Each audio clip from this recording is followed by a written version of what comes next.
it's this video is gonna be about my experience in like in Turkey and that.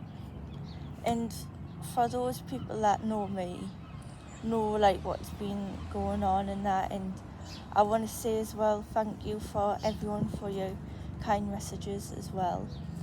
If I know some people say, oh, don't put like your personal like stuff on and that, but like on YouTube videos, but really it's up to me what I do. And if like say if it was like a hospital in like England, which is where I'm from, I wouldn't be like really talking about it.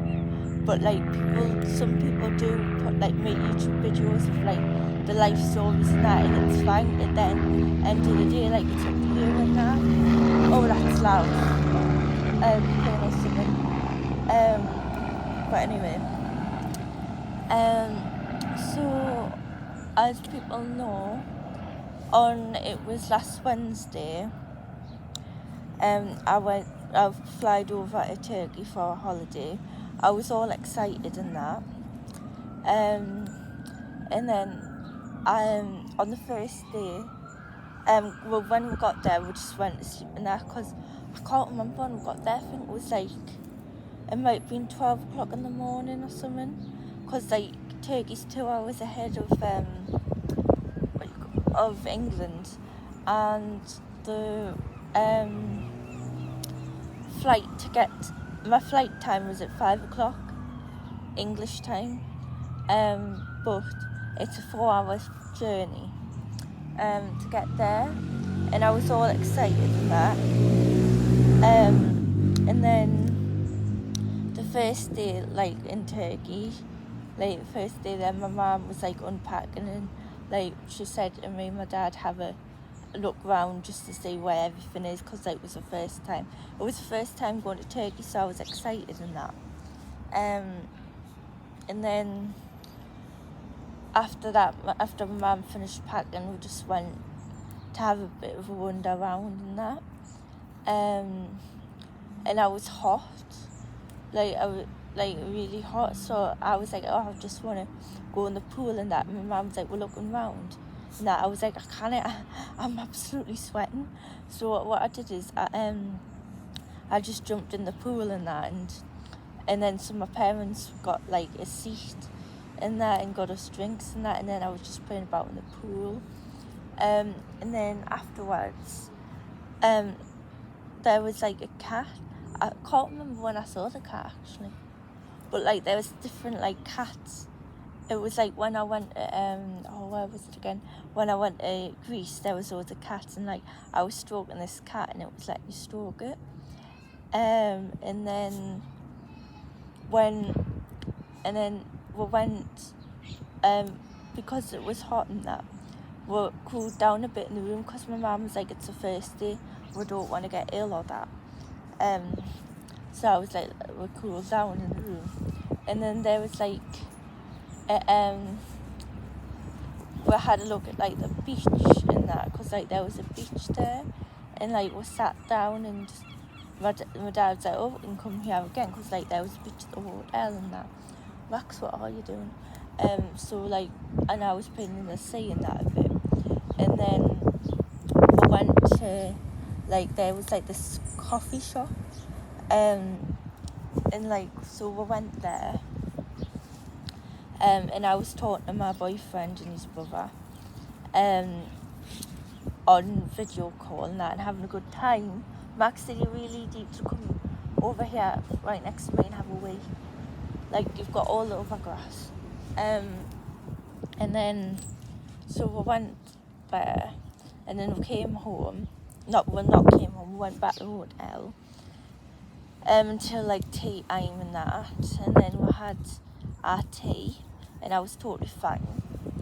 And then after tea, there was like this bar outside. We were just sitting, but I couldn't connect to the Wi-Fi where the table was, where my mum and dad was sitting.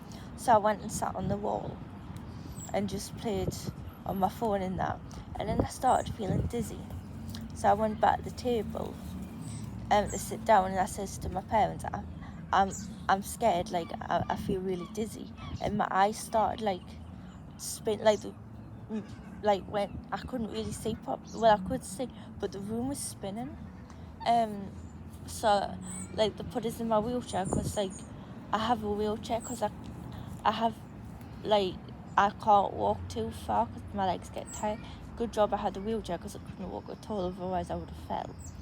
And then they put us, I was sick, and then my parents put us into bed, and I just slept, well, as much as I could.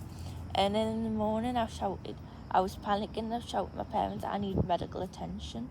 So they called the doctor, and the doctor took us to the doctor's room, the hotel doctor, and then they did, I can't remember what they did, because I was that much like worn out and that, but like they just spoke to us, asked what my symptoms were and how I was feeling, and then I was like, they put us in a bed, because like they put us in the ambulance.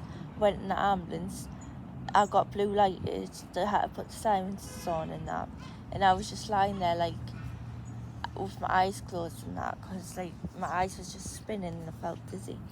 And then my mum, they took us into the hospital, and then the doctors were like told my mum and dad, saying I'm going to have to get tests done and that, and like they were just like talking, and I was just lying there, I couldn't really understand what they were saying. And then they had said that to my parents, they said she's going to have to go in intensive care, and my parents were like, well, can we stay with her? And then they were like, no. And then I was like, oh no. But it didn't hit us then, because like I was just wiped out and that, and then the doctor says, but you can come at 8 o'clock tomorrow to see her. And then they took us and then I thought I heard the doctor saying, if the worst happens, we'll try our best. And then I said to my parents, I don't want to die, and that. And my parents like, you're not going to die. And I was so scared.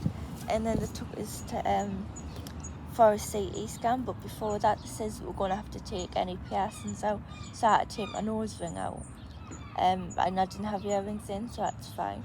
But like, I'm sure like for MRI scans and CT scan, you can't have nail varnish on, and obviously because like I like wearing nail varnish and that, and I didn't think I would be going into hospital, so I had my nails done and that, but they didn't say anything.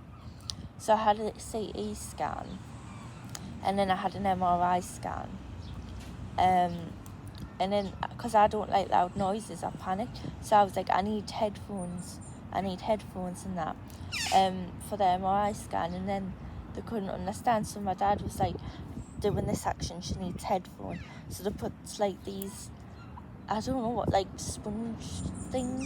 brick sponge things against my ears, and then I went in, and then the doctor said to my mum and that you were going to have to, you have to go now. So my parents said bye to us, and then I was saying to the doctors, I'm scared, and then they were like, there's nothing to be scared of. But because I was like, and then I was lying there, and then I kept saying, where's my mum and dad and that, and I was like, I want to see my parents all the time, and then they were like, well, you can see them, I don't know when you can see them, but I'll let the doctors know. And then I was like, I need to see them, and then I burst out in tears, and it was hard because there was one doctor, not, I don't know what they were, like if they were doctors or whatever he was, but there was one of them that I was like, I really liked, because like he knew English and I could understand him, so I spoke to him a lot, and then I was like saying I'm thirsty, so they gave us drinks, and then I kept being sick, so they didn't give us any more drinks, and I was like, I need a drink and that, and then they were like, well, you can't, because you keep throwing up. And then so what they had to do is they had to get like them like medicine syringes to give us like water, I don't know what you call them, and they had pricked my finger like to check to see, like, I don't know, like probably check my sugars, which I was squeamish about because I've always said I don't want to get my finger pricked. But I had my finger pricked one time on my left hand and then another time on my right hand and that, but I think because I was wiped out I just let them do it. But if it was like me now, I'd be like squeamish. And they did, I was covered in tubes and I had drips on, and like I had like a blood pressure like machine on like my left arm, and I don't know if it was every hour, it kept like going up and checking like my pressure, like checking on us and that. And then when I was and I had like oxygen mask. Well, at first I had oxygen just up my nose, and then they put the mask on us, and I could not breathe because like my nose was like my nose was like a bit blocked. And then when I breathed through my mouth was getting dry because they wouldn't let us get a drink. I was like panicking a bit, and then I said to the man, I was like, can I take this oxygen mask off, because I was like, I can breathe without it. And he was like, well, no, it's helping you. And then he was like, but we can change it back to just oxygen up your nose. So I changed back to that, and it was such a long night. I was just watching the clock the whole time, and I couldn't really see it properly, and I was just in distress, and I kept getting in tears, and I was just like, I want my parents. And not everyone could understand this, because I think there was just a couple of doctors that knew English, and I had to have a translator in there. And there was one, like it was like a nurse or someone came up to us, and then I was trying to talk to her, and she was like, I don't understand, need translator. So I was like, I need translator. Oh, that's loud ambulance. And then I was shouting, because like there was no like button, like, because like I was on intensive care, there was no like button to like press for help. So I kept saying, I kept shouting, help if I needed help, or I kept shouting, someone come. And then I was shouting, I need a translator. I was so in distress. And then the next morning, the doctor came up to us, and well, I said to the man, well, actually I needed a drink the next morning, and they wouldn't give us a drink, and I was uncomfortable lying in bed, so I actually sat up on the bed, and people were telling us to like lie down, and I was like, no, and they kept saying lie down, so I was like, no. So they left us, and then they put us like lied us back down again. And then I said that like that man that understood English, I says I'm feeling better now, a lot better. And then they were like, that's good, make sure you tell the doctor when they come round. And then I was like, well, when they're coming and that. And then they were like, they'll be coming soon and that. So when the doctor came to see us, I was telling them I was better, and they said, you're going to go on a normal ward today with your parents. And I was like, am I really? And then I was saying yay, and then she was going yay and that, like, because she thought it was funny. And I was like, when my parents coming? And then they were like, they'll be coming soon. And like it felt like ages, and I kept thinking, well, where's my parents? I want my parents. And then they were like, your parents are on the way. And then I was like, get in. And then as soon as I saw my parents, I broke down in tears, because like, I don't normally, but I was just so scared being in a hospital that not everyone understands English, like, because I was in a foreign hospital, and all my times I've been in hospital, I've never been left alone. Like, I know I'm an adult, like I'm 21 now, but if you think, I was ill, I was in a hospital in a different country, and I was petrified. I know this sounds stupid, but I thought I was in danger.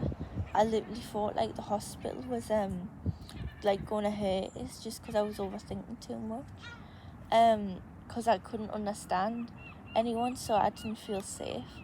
And then when I got put, they did another CT scan on us, and they did like a brain test on us, just to check on my brain and that, and like, and then I went on the normal bit.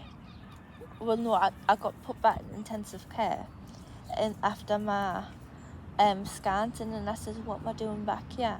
I thought I was going to be with my parents, so I was getting a bit distressed again. And then he was like, I'm not sure. And then I was like, I want to see my parents. I got promised I was going to be with my parents. And then the doctor came and said, yeah, she's meant to be on the normal bit now, like the normal ward. So like they took us down.